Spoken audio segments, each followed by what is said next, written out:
Bismillahirrahmanirrahim. Assalamualaikum warahmatullahi wabarakatuh. Nama saya Komarudin yang berdomisili di Kabupaten Bekasi dan saya mengajar di SMN 1 Jasinga Kabupaten Bogor.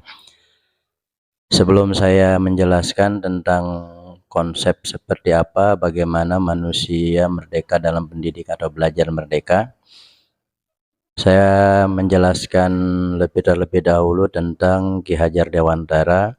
Beliau ini adalah seorang sosok yang menjadi panutan di dalam dunia pendidikan khususnya, dan umumnya beliau adalah sebagai pahlawan nasional yang membangkitkan pendidikan di negara kita yang digagas oleh beliau sejak zaman kolonial sampai sekarang digunakan oleh kita sebagai pendidik.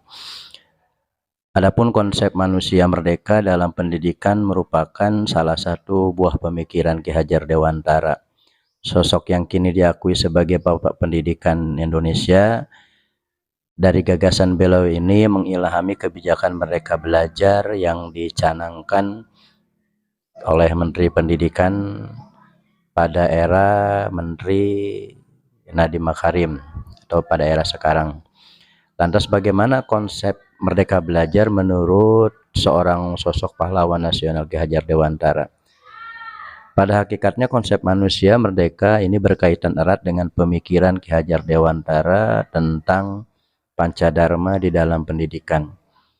Isi dari 5 dharma ini adalah asas kodrat alam, asas kemerdekaan, asas kebudayaan, asas kebangsaan, dan asas kemanusiaan. Kesemuanya asas ini adalah saling berkaitan antara satu sama lainnya. Adapun konsep manusia merdeka ini memiliki kaitan dengan asas yang kedua. Tadi adalah asas kemerdekaan. Jadi asas yang kedua itu dalam Pancadharma, asas kemerdekaan, seorang sosok pahlawan nasional Ki Hajar Dewantara memiliki pemikiran bahwa setiap manusia memperoleh kebebasan dari Tuhan untuk mengatur hidupnya, meski dalam prakteknya harus tetap sejalan dengan nilai-nilai di masyarakat. Agar bisa memperoleh kebebasan atau kemerdekaan belajar, setiap orang perlu mempunyai kemampuan mandiri untuk memenuhi kebutuhan hidupnya dan tidak bergantung kepada orang lain. Asas kemerdekaan di dalam pendidikan ini bermakna bahwa setiap peserta didik atau siswa perlu memiliki jiwa yang merdeka, baik secara lahir maupun batin. Kemudian, apa sebetulnya yang dimaksud manusia merdeka belajar menurut sosok pahlawan nasional Ki Hajar Dewantara ini? Menurut beliau adalah manusia yang memiliki kebebasan lahir batin dalam mengatur kehidupannya dan tidak bergantung kepada orang lain.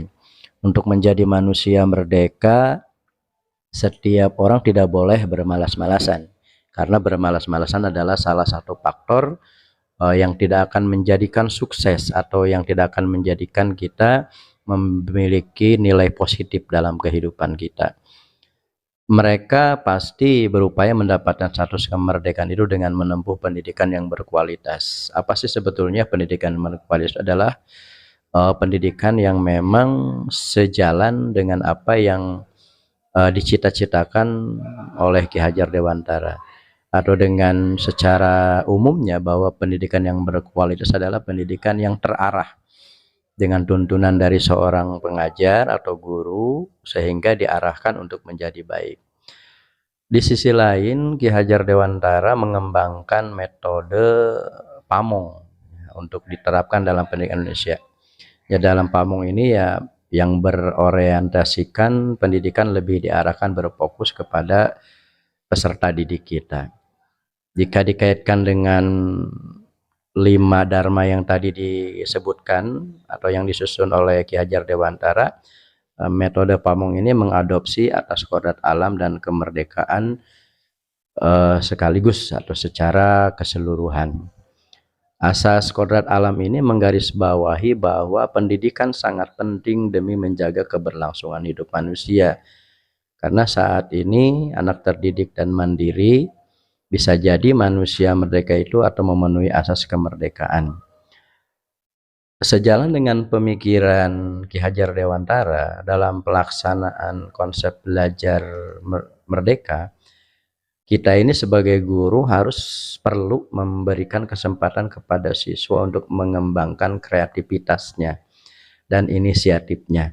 Kadang-kadang siswa yang memiliki kreativitas atau memiliki inisiatif dalam pembelajaran, mereka merasa takut atau merasa takut salah ketika bertanya terhadap guru. Oleh karena itu, kita sebagai pendidik atau sebagai guru memberikan kesempatan untuk mengutarakan inisiatif peserta didik dengan beberapa pelajaran tertentu yang kita ajarkan. Jadi ketika mengembangkan kreativitas dan inisiatif seorang siswa, baik pada saat menghadapi masalah maupun mengerjakan sesuatu, kita sebagai guru harus tetap ikut bertanggung jawab dalam hal seperti ini. Dengan kata lain, kita harus tetap memantau perkembangan anak didik kita sampai nanti dinilai mereka mandiri.